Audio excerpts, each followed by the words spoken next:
बिस्मिल्लाहिर्रहमानिर्रहीम अस्सलाम वालेकुम वरहमतुल्लाहि वबरकातुहू। मैं तमाम दोस्तों को अपने online bike specialist YouTube channel पर खुशामदीद करता हूं। दोस्तों आज हमारा टॉपिक है, बहुत ही ज़बरदस्त टॉपिक है। इस टॉपिक की डिमांड भी है, आप सब दोस्तों की डिमांड है। मैकेनिकल टॉपिक है और मैं इसमें बताना चाहूँगा कि CG125 के gear drum, gear transmission, gear finger, gear pin के मुतालिक पूरी डिटेल में बताऊँगा। लॉक्स वगैरह, वर्शल्स वगैरह। एक गेयर ट्रांसमिशन में पहले मैं वीडियो बना चुका हूं, बट वो 70 की थी। आज मैं इस टॉपिक को लेके आया हूं कि गेयर ड्रम अगर डैमेज हो तो हमें पता कैसे चलता है कि गेयर ड्रम के अंदर ये फॉल्ट है, ये मसला है। वो क्या मसला, क्या सामने नज़र क्या आता है, तो यही चीज़ आप दोस्तों के साथ मैंने शेयर करनी है। तो दोस्तों ये एक अदद CG125 का गेयर ड्रम है जो कि आप देख रहे हैं। इसमें 2 कट होते हैं और जो ये है 4th गियर का CG125 का। अगर हम डिलक्स की बात करें तो डिलक्स का भी मैं यहाँ पे आपको दिखाना चाहता हूँ। जी तो दोस्तों मेरे पास एक अदद डिलक्स का न्यू ब्रांड जेन्युइन पड़ा हुआ है, तो मैं वो भी दिखाना चाह रहा हूँ कि CG125 4th गियर में और 5th गियर में फ़र्क क्या होता है। आप देख रहे हैं कि इसमें 2 कट हैं, एक अदद ये है, एक अदद ये है। इसमें जो डिलक्स का 1 2 3, क्योंकि इसके अंदर 3 फिंगर होते हैं और 5 गियर होते हैं। इसके अंदर जो CG125 है 4th गियर, उसके अंदर 4 गियर होते हैं और 2 फिंगर होते हैं। एक छोटा फिंगर होता है, एक बड़ा फिंगर होता है, और इसका जो लास्ट नीचे वाला फिंगर होता है वो कुछ डिफरेंट होता है। वो फिंगर मेरे पास अवेलेबल नहीं है, नहीं तो इंशाल्लाह मैं वो भी दिखा देता। मैं सिर्फ और सिर्फ डिलक्स का और CG125 के बारे में मैं सिर्फ ये बताना चाह रहा हूँ कि इसके अंदर 3 कट होते हैं डिलक्स के अंदर, और CG125 4th गियर के अंदर ये 2 कट होते हैं जो 2 फिंगर लगते हैं। इसके अंदर 3 फिंगर लगते हैं। इसको हम करेंगे साइड पे। अच्छा, अब मैं बताना चाहूँगा कि दोस्तों जिस टाइम फिंगर डैमेज होता है उसकी क्या पहचान है, जिस टाइम गेयर ड्रम डैमेज होता है उसकी क्या पहचान है। अव्वल तो गेयर ड्रम कभी भी डैमेज नहीं होता, पहली बात यह है।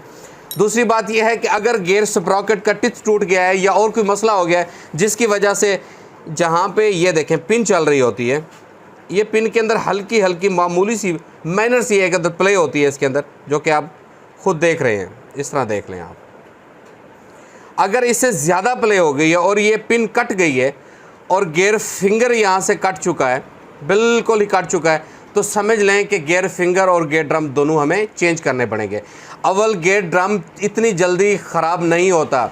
10 साल, 15 साल, 20 साल, 35 साल, 40 साल भी अगर कोई मोटर बाइक की लाइफ है तो उसके दरमियान में ये गेयर ड्रम ख़राब नहीं होता। उस सूरत में ख़राब होता है जब गेयर फिंगर बिल्कुल डैमेज हो जाए और गेयर ड्रम के गैप को कटना शुरू कर दे, तो उस वजह से हाँ छोटे छोटे खड्डे पड़ जाएं, उसकी वजह से फिर गेयर ड्रम हमें रिप्लेस करना पड़ता है। लेकिन अगर गेयर फिंगर के अंदर इशू आता है तो गेयर फिंगर की ये जगह बिल्कुल डैमेज हो जाती हैं। क्योंकि गेयर फिंगर की ये क्यों ख़राब होते हैं वो भी मैं आप दोस्तों को बताता चलूँ। ये देखें, ये एक स्प्रॉकेट के अंदर कट बना होता है जहाँ पर गेयर फिंगर जाके बैठता है, तो इसके अंदर बहुत ज़्यादा प्ले होती है। लेकिन इसके अंदर माइनर सी प्ले है। माइनर सी प्ले इसलिए होती है कि ये सीस ना हो जाए, जाम ना हो जाए, जिसकी वजह से गेयर शिफ्टिंग में मसला करे। तो ये सिर्फ और सिर्फ यहाँ पे हल्की हल्की सी प्ले होती है, ज़्यादा प्ले नहीं होती। तो ये होता है basically gear finger and gear drum. Gear drum इतनी जल्दी ख़राब नहीं होता। अगर ख़राब हो जाए तो गेयर ड्रम हमें रिप्लेस करना ज़रूरी होता है। अगर हम गेयर ड्रम रिप्लेस नहीं करेंगे तो गेयर ट्रांसमिशन को बहुत ज़्यादा नुकसान है, गेयर फिंगर को भी नुकसान है, गेयर शिफ्टिंग में भी काफ़ी सारी प्रॉब्लम्स आती हैं और गेयरों की आवाज़ें भी स्टार्ट हो जाती हैं। गेयर ट्रांसमिशन डैमेज होने का ख़तरा होता है। ख़तरा क्या होता है? 100% डैमेज हो जाता है जब फिंगर डैमेज होता है।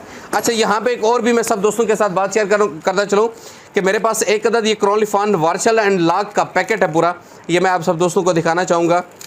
अगर आपके गेयर ट्रांसमिशन निकालते हैं, फॉर एग्जांपल, इसको बाद में इंशाल्लाह इनबॉक्स करेंगे। अच्छा, यहाँ पे बताना चाहूँगा कि अब ये एक अदद वार्शल है, आप इसको निकालेंगे बाहर तो इसके अंदर एक गोट होती है। अगर ये वार्शल एक अदद गुम हो जाए तो उस सूरत में आप क्या करेंगे? आप किसी के पास जाएंगे, टाइम वेस्ट करेंगे, वहाँ पे मिलेगी नहीं मिलेगी, ये एक रिस्की काम है। आप मार्केट से जाके क्रॉनलिफॉन कंपनी का पूरा पैकेट परचेज़ कर सकते हैं लॉक एंड वार्शल का। तो मैं यहाँ पे ये दिखाना चाहूँगा सब दोस्तों को। जी तो दोस्तों आप ये देख सकते हैं, ये वार्शल्स हैं, ये 2 वार्शल हैं इस जगह की। अब मैं ये अभी आपको स्प्रॉकेट निकाल के बताता हूँ। ये एक अदद ये वार्शल है, एक अदद ये वार्शल है, और इसके अंदर एक अदद गोट होती है, उसको साइड पे रखेंगे। ये 2 वार्शलें, इसके साथ की ये 2 वार्शलें, ठीक हो गया दोस्तों। अब इसके साथ ये वार्शल हो गई है। अब ये हो गया इसकी वार्शल, इस स्प्रॉकेट की जो क्लच बॉक्स जिसके ऊपर फिट होता है। कहने का सिर्फ मतलब ये है दोस्तों कि ये पूरा गेयर ट्रांसमिशन एंड इसकी वार्शल्स पड़ी हुई हैं और नीचे भी यहाँ पे एक अदद वार्शल होती है, वो भी वार्शल यहाँ पे मौजूद है। मतलब कहने का ये है कि अगर आप इंजन डिसअसेंबल कर रहे हैं, आप डिसअसेंबल के दौरान अगर इंजन का गेयर ट्रांसमिशन निकाल के जब साइड पे रखते हैं, अमूमन कोई ना कोई चीज़ जब बच्चे वॉश करते हैं इंजन को, स्टूडेंट्स वॉश करते हैं, तो उस टाइम कोई ना कोई एक ना एक चीज़ गुम हो जाती है। ये मेरा एक्सपीरियंस है, क्योंकि मेरे स्टूडेंट भी काफ़ी सारी चीज़ें गुम कर देते हैं। मैं गिला नहीं कर रहा, बट मैं आप दोस्तों को सिर्फ यही चीज़ मैं बता रहा हूँ कि अगर कोई वार्शल्स गुम हो जाती है, कोई लॉक गुम हो जाती है, तो आपको टेंशन लेने की बिल्कुल भी ज़रूरत नहीं है। ऐसा नहीं है कि कहीं मैकेनिक के पास जाएंगे, किसी और जगह जाएंगे, वहाँ पे जाके कोई यूज़ में वार्शलें ढूंढेंगे। नो प्रॉब्लम, टेंशन लेने की बिल्कुल भी ज़रूरत नहीं है। ये पूरे का पूरा पैकेट आपको दोस्तों क्राउन लिफान कंपनी का मार्केट से अवेलेबल है, वहाँ से परचेज़ करके ये आप इंस्टॉल कर सकते हैं। गेयर फिंगर, गेयर ड्रम और गेयर ट्रांसमिशन, गेयर वार्शल्स एंड लॉक के मुतालिक पूरी डिटेल आप सब दोस्तों को मैंने बतानी थी, वो आज अल्हम्दुलिल्लाह पूरा मैं टॉपिक कर चुका हूँ, सब दोस्तों को बता चुका हूँ। उम्मीद करता हूँ कि ये जो टॉपिक है और ये जो इन्फॉर्मेशन है, ये मैकेनिकल इन्फॉर्मेशन है, आप सब दोस्तों के काम आएगी। और यहाँ पे मैं अपनी बात का इख्तिताम करते हुए सब दोस्तों से गुजारिश करता हूँ कि मेरे चैनल को सब्सक्राइब करें, बेल आइकन प्रेस करें, लाइक करें, शेयर करें, कमेंट करें। फेसबुक पे ऑनलाइन बाइक स्पेशलिस्ट के नाम का पेज है, उसको भी फॉलो करें, अपने दोस्तों के साथ शेयर करें। मिलते हैं किसी नेक्स्ट अच्छी वीडियो में, अब तक के लिए अल्लाह हाफ़िज़।